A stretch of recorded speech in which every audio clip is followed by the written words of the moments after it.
Welcome to Cardinals Cover 2 with Craig Grialou and Mike Jurecki. Cardinals Cover 2 is brought to you by Arizona Cardinals Podcasts. Visit azcardinals.com/podcasts.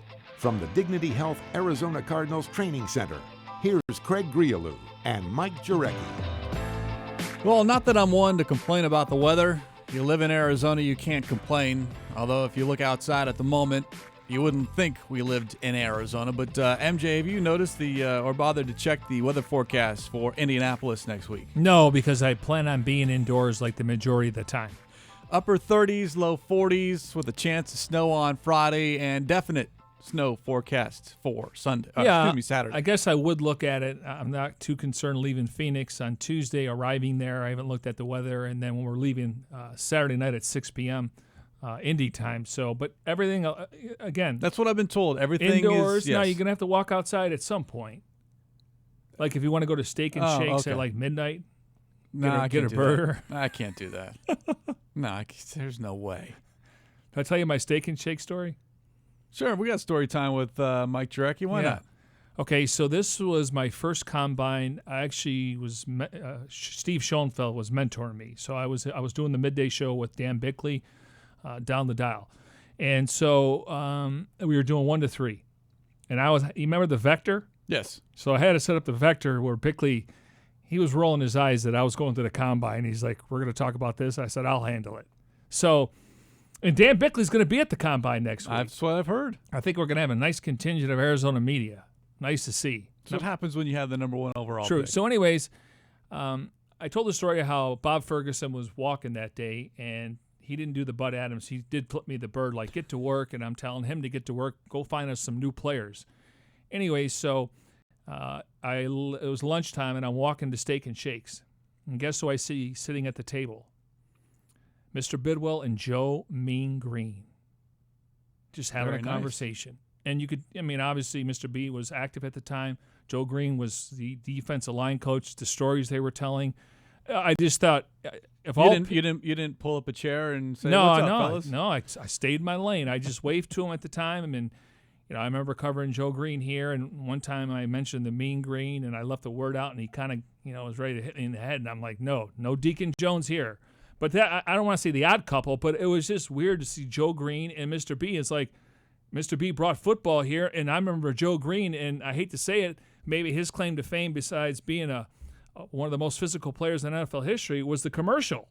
Yes, highly rated commercial. So, anyways, and that happens a lot when you go out. Well, we'll like see. when I was out for dinner, I think it was at Izzy's. It's right next to St. Elmo's, which they're known for the Harry and Izzy's, and they find out Peyton Manning owns part of the place. It's like, what else does he own? And they're owned by the same people, and their shrimp cocktail is unbelievable. So we were in there, and here's Daniel Snyder, Bruce Allen, Jay Gruden, and all of a sudden you hear this eruption, and they signed the contract right at the restaurant. I'm looking forward to next week, just to follow you around. Yeah, it was fascinating, like things you see. You can be the tour guide. And when we went for dinner one night, I was sitting right next to Mike Zimmer. Didn't bother him the whole night. And he's he's doing his thing, and his wife passed away, so he was out with a few other people, but didn't say one word to him. I was going to ask him about free agents, didn't even do that. And you regret it to this day? No, I don't. Okay. You got to know time and place. If I see him in the building in the combine, I'll ask him a question. All right. Well, the time here. Sorry on about this Friday, I don't know. We love it. Mr. B, Mr. B, and Mike Joe Jurecki. Mean Green. Fascinating. Time to take off here on this Friday. Let you know what's ahead on the show. Did you miss Flight Plan? Well, we've got the episode 2 highlights. We'll be joined by one of the newest Cardinals, cornerback Robert Alford, his first interview since signing. And ahead of next week's Combine, we'll preview the quarterback position. Not a lot to talk about with the quarterbacks, but we will here on Cards Cover 2. And, of course, your questions via social media using the hashtag CardsCover2, hashtag CardsCover2, using the number 2 to get involved in the show. But first things first, the news of the day.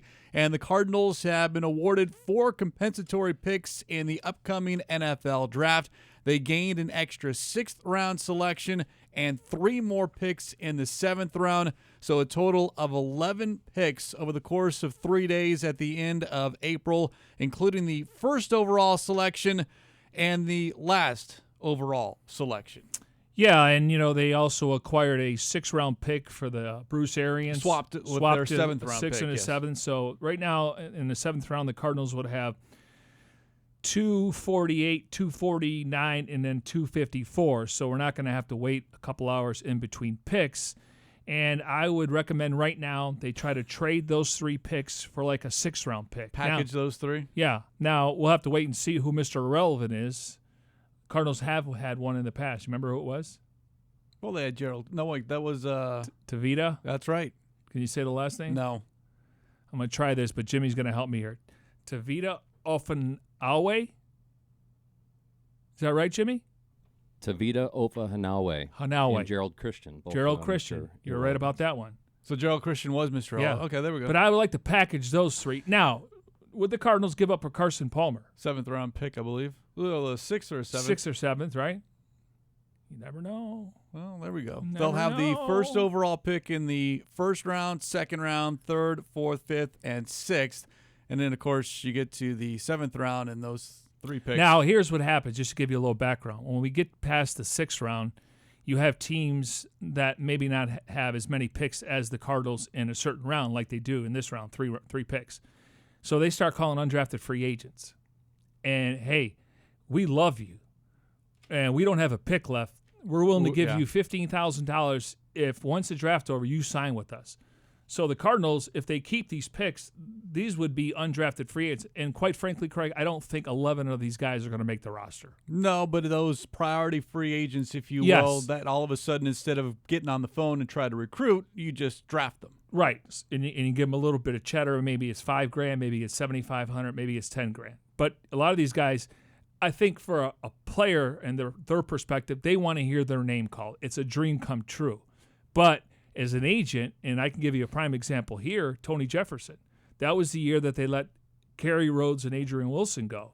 His agent looked at the Cardinals roster and said, Tony, you ought to go there. Tony was told by the NFL committee that he was going to be a 2nd-round pick. That's why he came out early. So it works in different ways, but the fact is that they'll have some wiggle room, but I'm excited about them having the 1st pick in the 1st, 2nd, 3rd, and 4th round. That will go a long way. And just for background, these compensatory picks are determined by a formula. I don't understand the formula, but it accounts for free agents gained and lost the previous season. Cardinals, they lost Jerron Brown, John Brown, Blaine Gabbert, Kareem Martin, Drew Stanton, and Tremont Williams. They gained Justin Pugh and Andre Smith, and based off this formula, they end up with these extra 4 picks. Most in the NFL, along with the Patriots and Redskins, also gained 4 picks. The only thing I didn't like today, I saw the Patriots and Rams get an extra 3rd-round pick. I saw that. And the Rams don't have a lot of picks to begin with, so it's really a good pick, value pick. I mean, 3rd round, you can find quality players. So I wasn't happy about that. But over the period of time since this has been started, the Cardinals have had 26 compensatory picks. And not getting ahead of myself, but if they happen to lose some free agents, let's say they're not able to retain Marcus Golden, Deion Buchanan, Rodney Gunter, you're looking at 3 comp picks next year. Now, a lot of it is hinged on how much these players are making and how much they produce. Like, they didn't get any credit for Blaine Gabbert. He won games for him.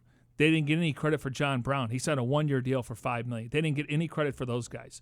But I think if we start to look ahead a little bit, they could be in the same boat next year, and we haven't even approached free agency yet. So interesting that, yes, you lose a player, but you could get a comp pick. And if you get a 3rd or a 4th, that's like hitting a home run. But you'll take any pick because you could parlay those picks. And it's just started a couple years ago. You could trade compensatory picks. That's right, just in the last couple of years. And you bring up Marcus Golden, and that brings us to our next item here on Cards Covered 2. Free agency begins March 13th. Golden, earlier this week on Sirius XM NFL Radio, not ruling out returning to the Cardinals in this interview. Quote, "We'll see how it works out. No matter what happens, I'll be ready and I'll be prepared because I'm going to keep on working and I'm going to keep putting the work in." Now, if you remember on exit day, the day after the end of the regular season, clean out locker day, Marcus Golden on December 31st basically said the similar similar quote. Kyle Odegaard had a story up on azcardinals.com. Quote, "The Cardinals brought me here. They didn't have to draft me. They didn't have to do everything they did for me and my family to change my life and be able to play in the NFL. I'd love to stay here and be an Arizona Cardinal for the rest of my career." Now, of course, there has to be, one interest in him returning, and I think there is, but also, are there other teams out there that will be interested and other teams that might be willing to pay a little bit more? But keep in mind, Golden, who also in this interview said he was 100% healthy, that's the key, though.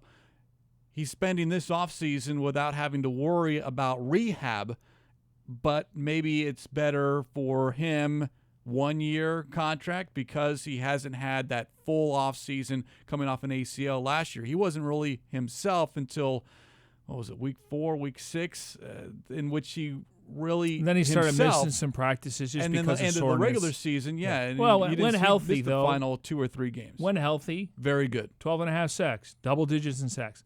Listen, you won't meet a better teammate, a better guy that plays with his hair on fire. He plays with passion. At the end of the day, though, you got to. I think they would like to retain some of these players I mentioned, but at this point in time, I think the feeling is, and this is just me thinking out loud, go out there and find out what you're worth. Not to saying that anybody's going to give them the last offer. That's not how it works. But that's how you jump up interest. You create leverage. You get 1 or 2 teams after you, and all of a sudden that's the going rate in the open market. Whether they have you at a lower figure, that remains to be seen. So I know that they like him in that locker room. He's a good football player. And I'm sure, regardless of how things work out, let's say hypothetically he's here, there's a way that Vance Joseph and Billy Davis will find a way to use him. He'd be a solid starter. He can give you 65 snaps a game, but let's connect the dots. If they stay at 1, they draft Nick Bosa. Who are your outside linebackers? Chandler Jones, Nick Bosa. And who's your backup linebacker right now on paper? Brooks Reed. Brooks Reed, yes. He sets the edge. Okay, so that you want to have quality players. He's a quality player, but if you're drafting somebody at the first overall pick, you're talking about a $30 million guarantee. Now, it's been slotted. It could be the total contract's more, but I'm talking about $30 million guaranteed. So how much can you allot at the outside linebacker position? Chandler Jones is under contract for a few more years. You're going to have to re-up him possibly. So that's the business side of football compared to the analytics and how does he fit. Now, maybe they trade down. Golden is on the roster, so that's not a major need. But like you said, is you want a 1-year deal to prove it? Or is somebody going to go out there and go, hey, we believe in you. We watched the film and you were healthy. We're going to give you a 2 or 3-year deal. So it's a very fluid situation. Yeah, 14 unrestricted free agents the Cardinals have. It was 15, but remember, Larry Fitzgerald re-signed, so that number is now 14. And again, free agency beginning on March 13th. Buda Baker, I don't know if you saw this, MJ tweeted out this yesterday, which I thought was pretty clever. He tweeted the following, quote, I've been seeing all this stuff saying in what position I am, so I'm wondering what position y'all think I'm playing this year. #versatility. And he put out a little poll. Listed 3 choices: safety, nickel, and corner. 66% of those that responded, and he had a good response, over 1,600 people responded, chose safety. Yeah, hey, Buddha, if you were listening to Cards Cover 2 6 weeks ago, we would have told you. I like that. That's very well done. No, if there's any player out there wanting to know what your future is with the Arizona Cardinals, Cards Cover 2 has the answer. We mentioned it, and we mentioned it before they hired Cliff Kingsbury and hired Vance Joseph. This came from the personnel side. We're moving him back to safety. So, listen, I think he's a football player. He's not even peaked yet. He is trending in the right direction. And I did think in week 1 he struggled a little bit. He's not used to playing at the line of scrimmage. He got better because he's a football player. He studies film. He watches his opponents. And so to me, he wasn't an eyesore. And there were some times you could see some miscommunication in the secondary. That wasn't on him. That was just because they were playing zone, and sometimes you play man and then it goes to zone. But I think he's going to excel at this position. And having Swearinger back there with him, the sky's the limit. Oh, I think no matter where you put him on the field, he'll excel find a way to excel because he has those natural He's a ball more instincts. athletic Tyrann Mathieu without the injuries. Yes. Knock on wood. Yeah. Has stayed healthy. And listen, yes. Tyrann had a good year. I think he's going to make $7 or $8 million. I think he goes back to Houston, maybe even Tampa. That's a possibility. Again, free agency, March 13th. A lot of stuff could happen beginning March 13th. As we come to you here on this Friday from the Dignity Health Arizona Cardinals Training Center, broadcasting in our Bose QC35s. Go to Bose.com for more information. All right, in case you missed it, Cardinals Flight Plan Episode 2 debuted yesterday. And these are always well done. Episode 2, certainly no exception. Titled Foundations, this one focused a lot on Cliff Kingsbury, growing up the son of a football coach, why football is so important to him, why family is so important to him. Also featured is Adrian Wilson, who is now in the front office. Well, we always know that certainly A-Dub is around a lot, but this past offseason he was heavily involved in the coaching search, and Cardinals Flight Plan dived into that. Adrian Wilson was really helpful, and I appreciate that. I was actually at the Fiesta Bowl this year. I said, Adrian, I'd like you to participate in all the interviews, and he jumped in with both feet. He was completely organized. You know, we talked about, moving forward and trying to find a coach for us, and I came up with, a few criteria of what I was looking for. Knowing the locker room, knowing the key players in the locker room, and how they would adapt to it. I think he brought a unique perspective, the ability to not only look through a guy who is a personnel guy's lenses, but to look as a former player and what they see in a coach, his leadership, his qualities, the X's and O's. He was very impressed with Coach Kingsbury and had done all his research, independent of Steve's research and my research, and it came back with the same conclusions, but from a player's perspective. I think with Cliff, the main thing with him was I really liked how confident he was in terms of not what he can do from an X's and O's standpoint, but the confidence in terms of him having self-awareness that he's going to need some type of help. That's how I am. If I'm going to need help with something, I'm not afraid to ask, and he wasn't shy about that. And he didn't feel like that was something that was going to hurt him. By the way, MJ, when you see A-Dub walking around the hallways here at the facility, what do you call him? I call him Adrian, Mr. Wilson. I call him Grinder. I call him A-Dub. I call him Dub. Okay, that's typically what you hear from most people, correct? Yeah, I never refer to him as a scout though. No, he'll tell you he's a scout. He's a scout? Yeah. High-level scout or just one? I didn't say that part. Okay. I'm just curious, But there's more from Wilson on Cardinals Flight Plan because we learned, at least I did, watching Flight Plan yesterday, that, Adrian Wilson has another nickname. A-Dub has earned a lot of different nicknames, but one of them is, we call him the Vice President of Stuff. And he loves that nickname, the Vice President of Stuff. This is another little bit of experience that he can put into that Vice President of Stuff category. When B.A. was here, he used to call me Stuff. I'm like, B.A., why you call me Stuff all the time? He was like, dude, you do so much stuff around here and they don't give you no title. He was like, so I'm gonna call you Stuff, the Vice President of Stuff. So that's where it came from. It kind of stuck. I don't look for roles. I don't look for, titles and those sorts of things. The most important thing is winning, trying to get this franchise back. So, whether if I'm doing, college players, whether I'm doing, pro players, whatever it is, I just want to do the stuff that matters. From now on, Adrian Wilson will be referred to as Stuff. I have never heard that. I had not either. Now, I know if you talk to him, he is, according to him, stuffed in a closet. That is what his office is. He likes to say that a lot. They've upgraded it, though. He's gotten a light? Yes. There's lighting in there now. Listen, he's got it. Listen, he's just, every time you walk by there, he's got his office open like a sliver. So you're wondering, because he's very moody. You got to make sure you know what day it's going on. I did not know that. Yeah. I never experienced that when I was a media member and he was a player. When I covered him, I would look at the locker, not today. That's what he would say to me, not today. Or just not there at all. No, he wasn't one to hide. He was at his locker. He was not today, though. So I've always considered he's kind of moody. But anyways, when his office is open a sliver, you could see he's just grinding tape. He's a grinder. By the way, we have to talk about Adrian Wilson here on the show because he won't come on the show here on Cards Cover 2. He's made that perfectly clear. We have to go through the proper channels here. Grialou, like I always tell you, we all have bosses. We just need to find the right boss to push the right button. We gotta find someone that can sign off on it. All right, then we can make him a regular contributor. See, now you're pushing it. We just want one appearance.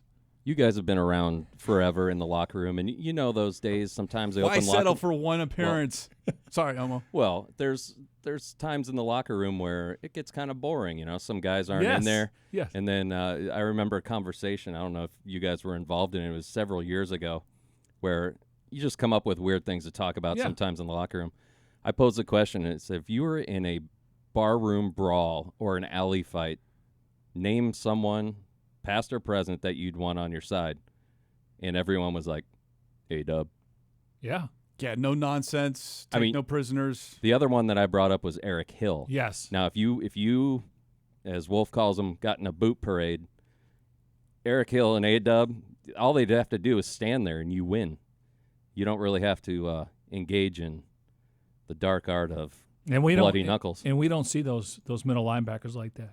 Buckus, Urlacher. No, and a lot of it has Patrick been toned Willis, down because of Navarro the new rules. Bowman. Yeah. I mean, you got some good linebackers out there, but Easy, Eric Hill, number 58.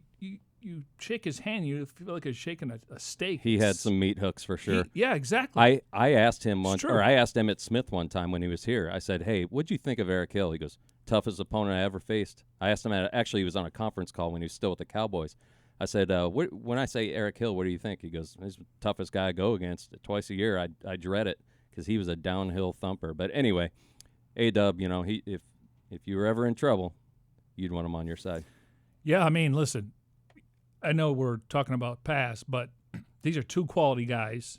I mean, Eric put up big numbers. I mean, he was a great Cardinal. He really was. And I think it was with the Phoenix Card. I remember the jersey. But anyways, the fact is that Adrian, he really is devoted to this. A lot of guys think they want to do it, and they find out the hours, and there's no holidays in football. You work Christmas, and he signed up for it, but he is really committed to this. Like, it wouldn't surprise me if he becomes an assistant GM, maybe down the road a general manager, because he's doing everything you're supposed to do.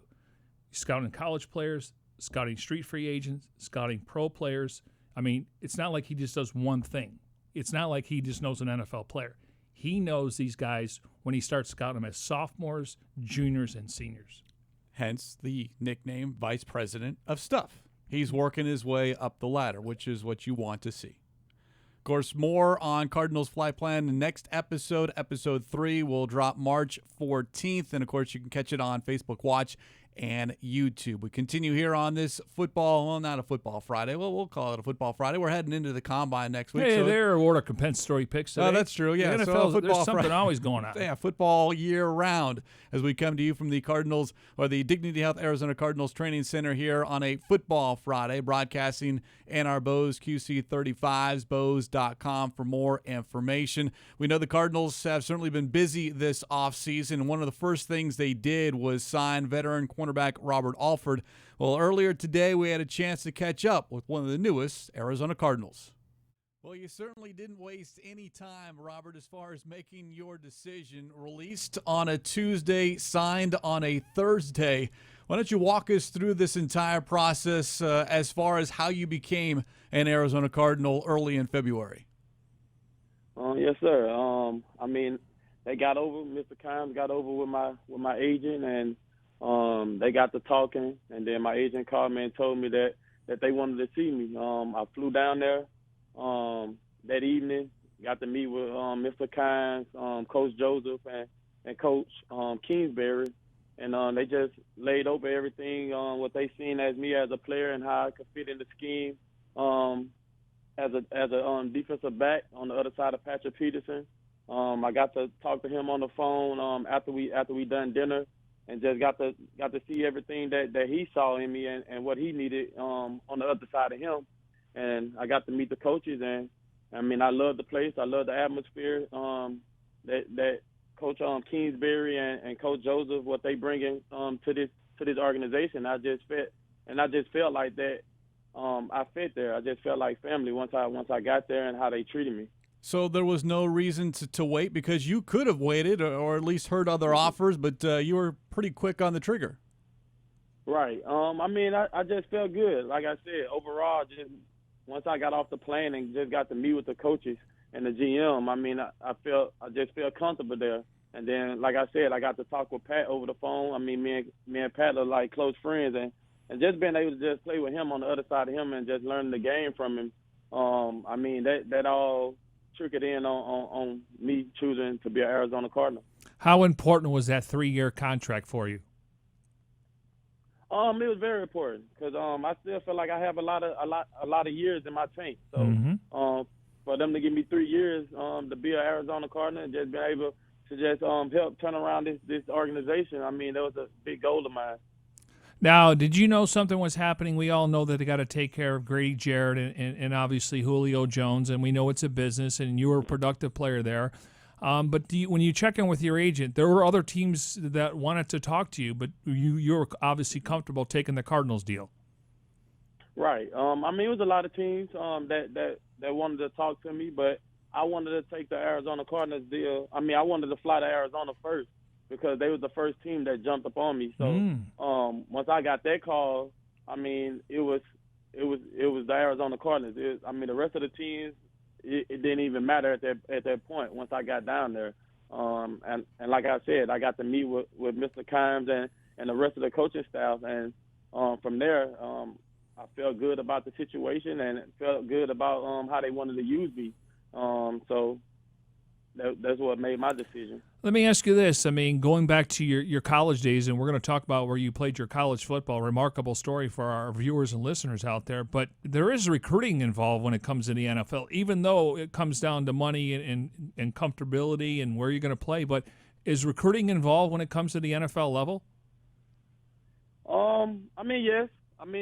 As a player, you always want to be around coaches that's going to push you to your limits. There's always limits that you want to – there's always goals, I want to say, that you want to reach, and you just want to make sure that those coaches can help you get that goal. So, like I said, once I got to sit down with the defensive backs, the defensive backs coaches, and I got to meet with Pat, like I said, over the phone or whatnot, and just seeing like that they can help me get to where I'm trying to get to. So, that was my main goal, is for me to just reach the rest of my goals that I have set for myself. You've brought up Patrick Peterson a couple of times. We had a few weeks back had a chance to talk with your new position coach, Marcus Robertson, and he detailed to us, and we want to play it for you, as far as how he sees you fitting along with Peterson on both sides of that defensive side. We got better. We got better as a football team when you add that guy on the other side of Patrick Peterson, because you could do so many different things now because of the fact that you got a top shelf number 2 opposite Patrick Peterson. So kind of to a certain degree, offenses got to kind of pick their poison. Couple of things here, Robert. One, you're going to get targeted a lot, and I'm guessing that's played a little bit of a factor as far as why you chose the Cardinals. Oh, yes, sir. I love it. I'm always up for the challenge, like I told the coaches. They already were saying that Pat probably wasn't going to get a lot of targets. And my thing was, shoot, if they target me, that's more picks that I can get. So, at the end of the day, shoot, hey, I'm up for the challenge. That's me all day. How much did you hear during the interview process that the Cardinals have been looking for a number 2 corner for a long time? They had Gerard Powers here, Antonio Cromartie. We've had some guys, Tremont Williams, maybe a little bit later in his career. But did you hear about they've been trying to check that box for years? Once I got to meet with them, that's when I really found out that they was really looking for a real solid number 2 on the other side of Pat. Just over my course of the years, I haven't really stayed in tune with it. But sure, like I said, once I got there, that's when they stressed to me that that's really what they've been looking for over the course of the years, and that they see in my talents that I could bring that to the organization. And talk about playing man press coverage at the line of scrimmage. Oh man, that's what I love. I love being in the face of the receiver. I don't really like too much of being off. I feel like with the rules that they have now, If you could disrupt them at 5 yards, I mean, why not take it? Why not be there in their face, challenging them and making them get off the ball every down, every play? I can hear the excitement in your voice about the 2019 season, but just look back for just a brief moment here as far as last season. Before 2018, you'd been very, very good, but you were up front as far as what happened last season, as far as your ankle injury. Was it something that you just decided, like, look, I need to be on the field as opposed to maybe taking some time off because it did affect your numbers in your performance? I mean, if you really just look back last year, I think both of our safeties, our starting safeties, Neil and Allen, had went down or whatnot. And me as a player, I'm the type of player, if I can play for my team, I can help my team win, man, I'm going to do it, no matter what type of injury. Like, they'd probably have to cut off my leg or something for me not to go out there. If I still can play, I can play. And with that being said, I mean, that's just me. I felt like the team needed me at the time, and if I can do it, I can do it. And that's what I went out there and done. So I done what I can do for the team to help them win. And that's just me as a player. That's just me as a person. Like, I was always taught, man, if you can go at it hard at the end of the day. And with that mindset, man, I always had that mindset since I was in high school, man, because I was always underestimated. So I always wanted to just go out there and just, if I can go, I can go. I never just wanted to just miss games. Now you're coming, and it wasn't very shortly after the Cardinals signed you, but they also signed one of your teammates. Brooks Reed is now an Arizona Cardinal. What can you tell us about him and what he might be able to do along with you and that defense? I mean, Brooks Reed, he's a high motor guy, man. Know the game in and out. He's going to bring it every day. No matter if he's tired, you'll never know out of Brooks if he's tired, because he keeps the same energy every day. And for both of us to be on the Arizona Cardinals together, man, it's real big. I think we're going to bring a lot of energy and a lot of grit to the defense. Have you bothered to check the schedule for 2019? Because the Falcons are scheduled to be a home opponent for the Cardinals. Yes, I did see that. I did. That's the first thing I did see that that we get to play them. So I'll be looking forward for that week. All right, we're going to the Combine. We know how it's probably the biggest interview for some of these draftees in their entire lives, and we want to talk about your Combine. And for our viewers and listeners out there, they're not familiar. Maybe they look at, oh, he went to LSU. No, you were at Southeastern Louisiana, and you were a second-round pick. Talk about that experience for you where you became a household name after the Combine. It was real big for me because the big niche that I had coming out of college is could I sustain, could I handle being with the older guys, with the guys from LSU and the big time names. So once I was able to basically be in the Combine, man, it was big for me. I had to go out there and just dominate every drill, every position drill that we had to do, and that was my main thing, is just to go out there and just showcase that I'm able to hang with those guys. Do you remember what you ran and some of your numbers at the Combine? I think I put up 18 reps on the bench. Ran a 4.39 in the 40. I think it was a 39.5 in the vert. 11, 2 or 3 in the broad jump. And I can't remember the air drill, but pretty much I was like top 5 most of the drills that we done though. You're talking. That's a very good memory. You're right on target. All those numbers, because I know players never forget certain numbers, and Combine numbers are one of those numbers that never escape your memory. So well done. Before we let you go here, I know you've got some history with Marcus Robertson as well. He coached you in the Senior Bowl. What do you remember? I know it was kind of brief, but what do you remember about that time? Man, that was the big time. That was like my first time being able to showcase my talent to the scouts. And Marcus, I mean, he taught me a lot during that week, man. And I mean, he really helped me every day to become a better cornerback. So referring to your first question about me choosing Arizona, that was another reason why I chose Arizona, to have somebody like that. Like I never forgot that, because like you never forget the people that help you become a better player, and he was one person that helped me during that week to become a better player. So once I took that visit, man, and seeing that he was on the coaching staff, that all triculated in me becoming an Arizona Cardinal too. But he's a real good guy, real knowledgeable coach, because he actually played the game, so he can teach me a lot. But I'll never forget that week that he really helped me a lot to become a better athlete. Well, I'm looking forward to the reunion on the field. Appreciate a couple of minutes here on this Friday afternoon. Robert, looking forward to meeting you in person, but appreciate, again, you joining us here on Cards Cover 2. Yes, sir. Thank you.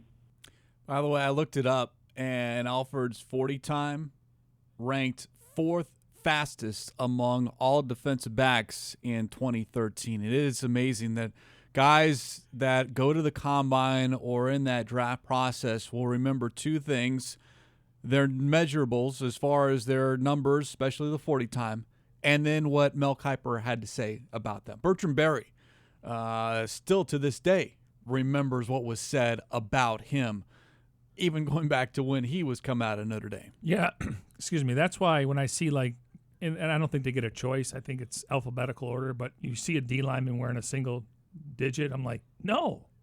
Getting the like 75, the 88s, the 99s. So it's interesting, but they're going to keep that jersey forever. That combine, you're just a number right now. Oh, yeah. It's because it's easier for guys to evaluate and scout if you're just number 106. But now you start looking at the name, and then you go back to your scouts, and then it becomes a person now. Right now it's a number. Now, Alford was in 2013. 10 years earlier, the 2003 NFL draft, Carson Palmer went number 1 overall. Byron Leftwich was a top 10 pick. There were 13 quarterbacks drafted that year. Cliff Kingsbury was drafted that year, a 6th-round pick of the New England Patriots. And, yes, he very much remembers his combine experience. Intense, I would say. I don't think you realize exactly how full of 3 or 4 days it is for you. I mean, it's all day, every day meetings and workouts and exams, and it just never stops. And so I think nobody's really prepared for it as a player until you actually go through it. What was your best drill? What was your best metric? I was really good at the L drill. Yeah, I had those steps down well, so I could crush the L drill. Crush it. Yeah. So you can hold that over the guys in the quarterback room? I would say my time's going to be up there. How interesting, Robert Alford did not remember his L drill. That's true. Well, you only remember the numbers in which you were very good at. And Kingsbury said his best drill was the L drill. Yeah, the Kingsbury. So maybe the L drill, and I have to look it up. I don't have 3-cone drill. Okay, doesn't apply. Well, a corner. I mean, you got to move back and forth, backwards, back pedal. You don't want to be a hip guy where you're following him on the hip. You want to back pedal. You got to be able to turn the hips.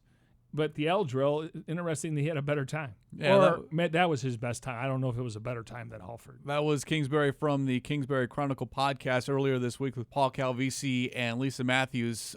Kingsbury's time, by the way, in that drill, 6.92. Compare that to last year's times amongst quarterbacks. Would have been the 3rd best mark out of all the quarterbacks at the combine. Wow, all these read option and air raid quarterbacks coming out?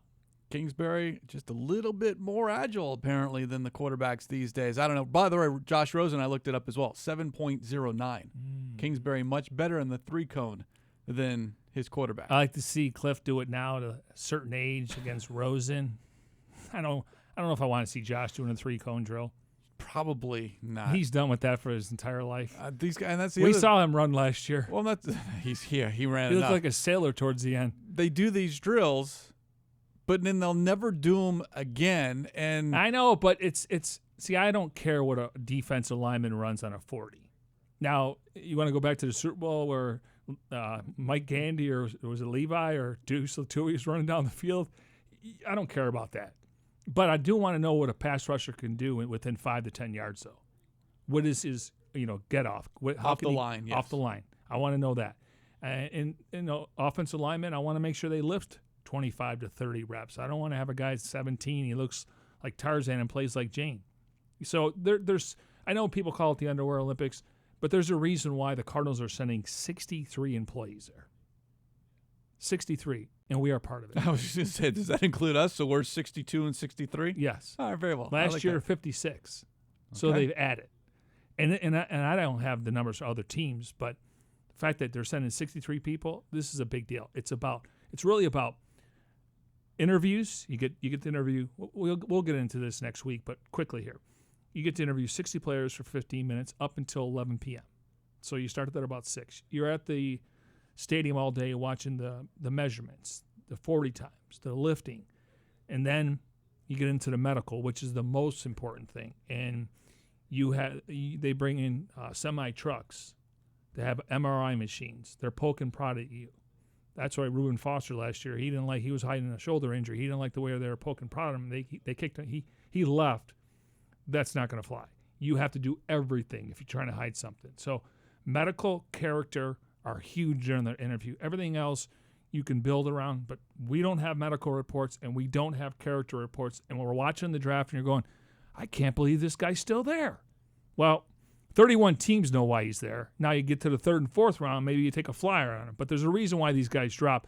We don't have that information. Yeah, next week is going to be real big, especially for the quarterbacks. 1 week from today will be the meeting with the media, and then on Saturday, the quarterbacks will hit the field for on-field tests. And I know the quarterbacks is something you, MJ, are really going to pay attention to, and everyone is because of the number of teams that need quarterbacks, and you can argue whether the Cardinals need a quarterback or not. I don't buy all this Kyler Murray talk, but it is something that you've been paying attention to. Yeah, and, you'll see like Lance Zierlein. Larry Zierlein was his father. He was the offensive line coach here with the Cardinals for a long time. Good guy. His son Lance does a radio show in Houston. He does every single comp. So when you go to NFL.com and you look up the combine, all the 254 players, he writes up weaknesses, strengths, everything, and the comps. So I found out over the last week that comps are more what they're projecting to do at the next level.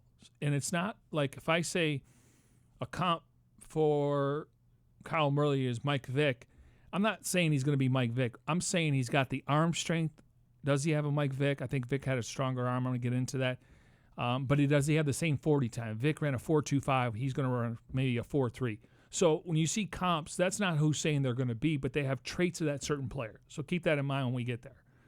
So my number one quarterback is Dwayne Haskins. Small sample. He's only been a starter for 1 year. I don't think he's a runner. I think he's a guy that can pick up a first down for you. Now, according to McShay and Kuiper, they think he's like Matthew Stafford. Now, I know Matthew Stafford hasn't won, but Mel Kiper projected him in 9th grade. He would be the first pick in the draft. And that's why Mel Kiper is still doing what he's doing. But you look at Matthew Stafford and you go, he can't run. He can get out of traffic, though. But that's the comp on Dwayne Haskins. Again, I think Stafford has a stronger arm, but they're very similar to where ball placement is. To me, he's the best quarterback. I know he doesn't have the 4.3 speed. Small sample like Mitch Trubisky, but I would say Dwayne Haskins is the number one quarterback. Number 2, I have Kyle Murray. I do think he's closer to Mike Vick, okay? I don't think he's Lamar Jackson. I think Lamar Jackson is not as good of a thrower as Murray. Murray sat in the pocket 91% of the time this year and made throws from inside the pocket. Not 9%, 91%. And he's playing with 6'4" and 6'5" offensive linemen, so I don't want to hear that he's too short. I think he's a better thrower than Lamar Jackson, but I think he's got the speed of Mike Vick, okay? My number 3 quarterback, I'm going to go with Drew Lock.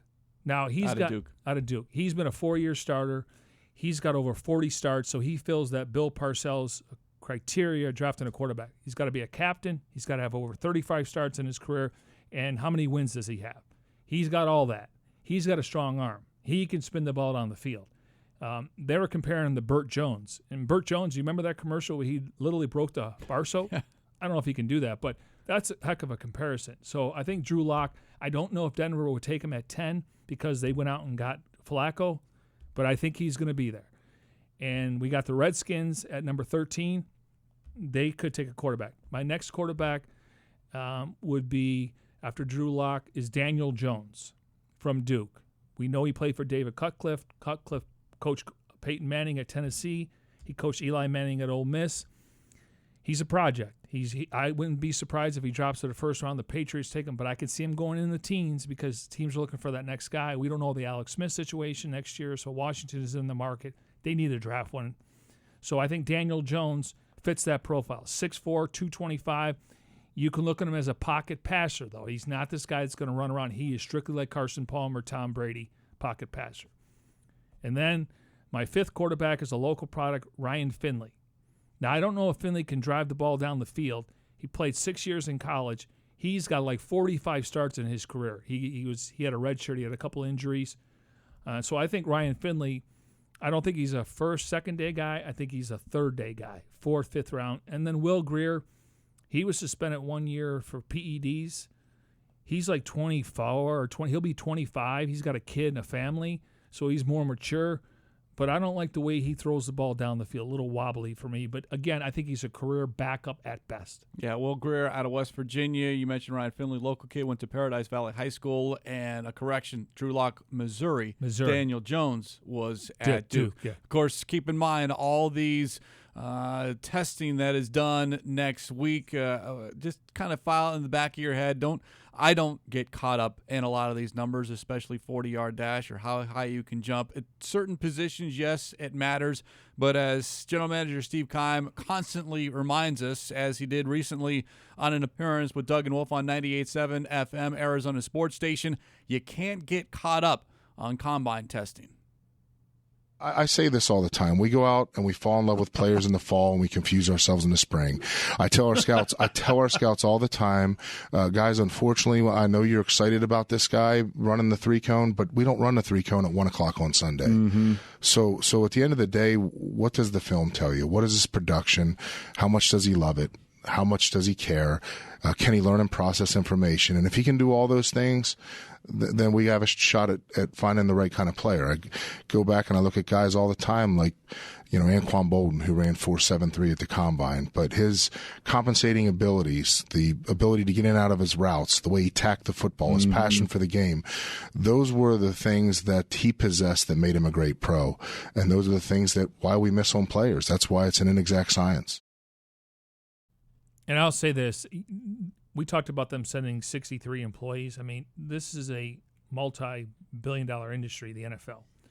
And the one thing you don't know, you can talk to the high school coach, you can talk to the strength coach, you can talk to the position coach, you can talk to his father, you can talk to the head coach. Two things you don't know: what's between the ears and what's in the chest. Yep.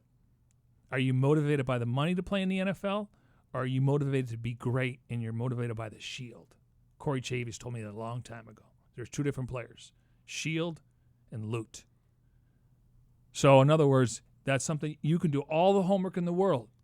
Brain, heart. Yeah, tough to figure that out. Speaking of that, it's coming up with brain and heart. Brandon Natus, the Cardinals manager of social media, joining us here as Bird Gang get ready to sound off here on this Football Friday. But before we get to the questions, I've heard a rumor, and I don't believe in speculation. We just go ask the source.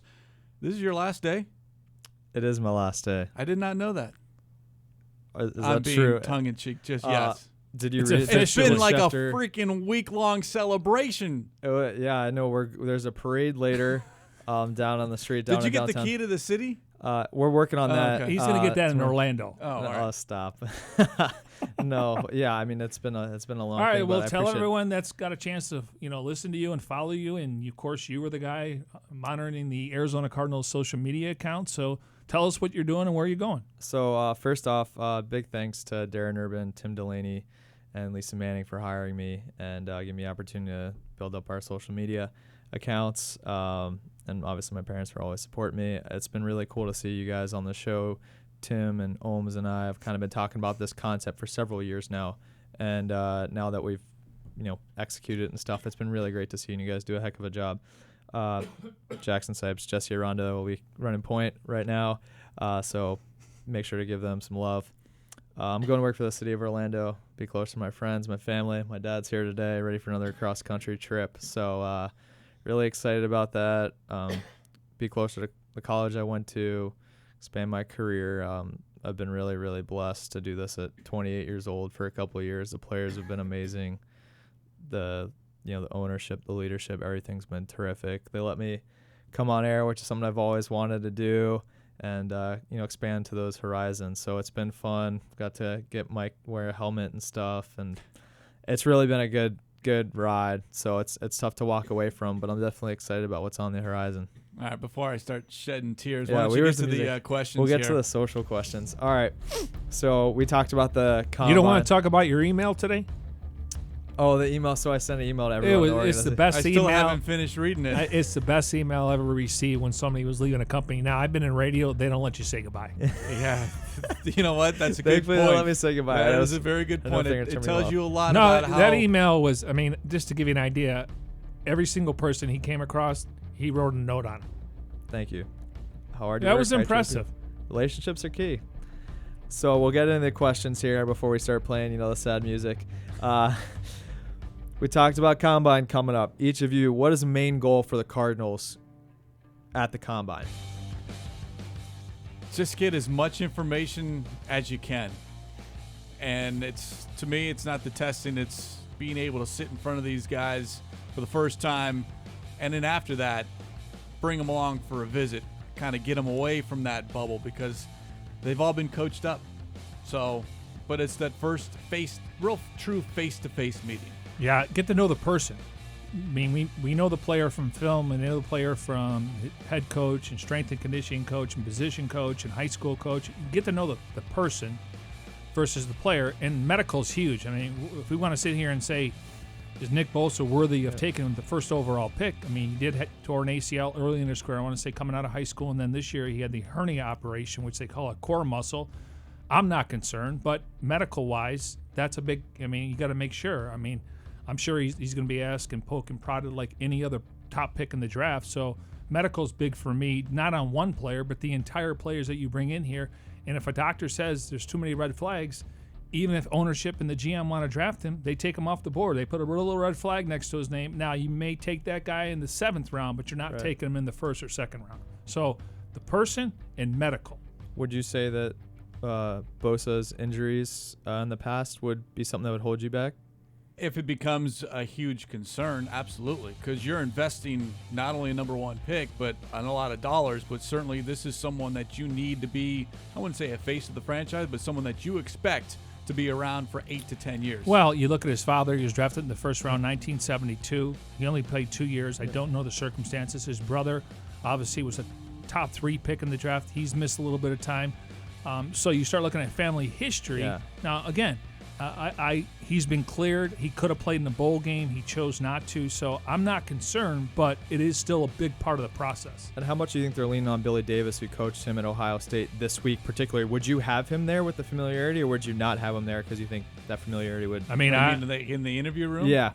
Well, I mean, you can have excellent. You can have anybody in there. I would think if he's putting on a show, then Billy Davis would know that. They tape everything too. Yeah. So you can go back.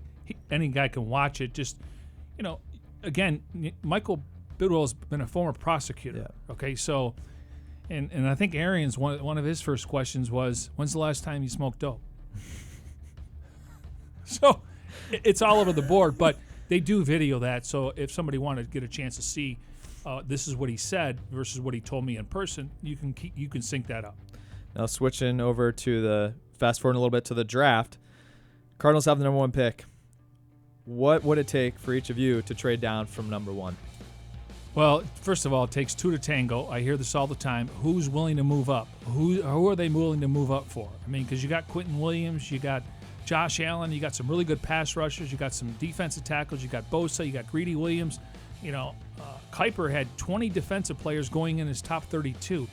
So if Murray tears it up or somebody wants to move up for Dwayne Haskins, because that's the only guys I'm seeing it moving up for, then what are you offering? I mean, you got to give me multiple picks. You got to give me a 2 and a 3. And I'm not moving down too far.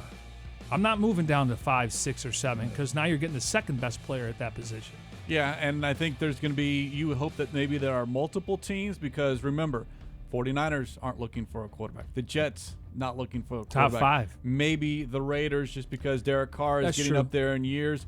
But there might be a team that can think, well, we'll just go up to 3. We don't need to go all the way up to number 1. So I think you need multiple teams to have that need in which I want to say push the panic button, but want Right. to be able to get their guy, whether that's Kyler Murray or someone. No, that's an excellent point. You're right. You may not have to move the one because the Niners, they're not picking a quarterback. No. They would take Quentin Williams.